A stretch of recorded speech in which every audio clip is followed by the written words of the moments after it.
அது அஷ்டம்னா எட்டு, எட்டு விதமான புஷ்பங்கள்னா எட்டு விதமான குணங்கள், நமக்குள்ள இருக்கிற குணங்களை நம்ம கடவுளுக்கு சமர்ப்பிக்கணும் பூக்கள் பதிலாக சொல்றாங்க.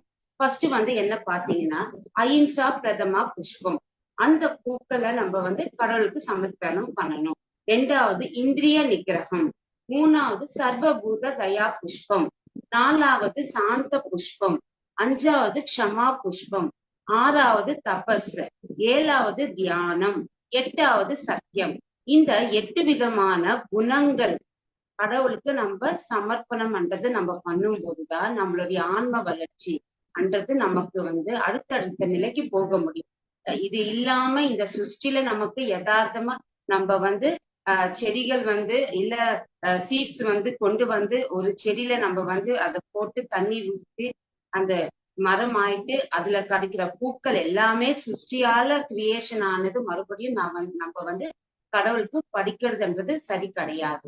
நம்மளுடைய குணங்கள் மாறணும். தியானம் பண்றதுனால எந்த நிலையில நம்ம இருக்கணும், குணங்கள் ஒரு நல்ல குணமும் நான் உனக்கு சமர்ப்பிக்கிறேன்னு சொல்லிட்டு அந்த கடவுளுக்கு ஒரு நாளும் நம்ம பூக்கள் மாதிரி குணத்தை நம்ம சமர்ப்பிக்கணும்னு சொல்றாங்க.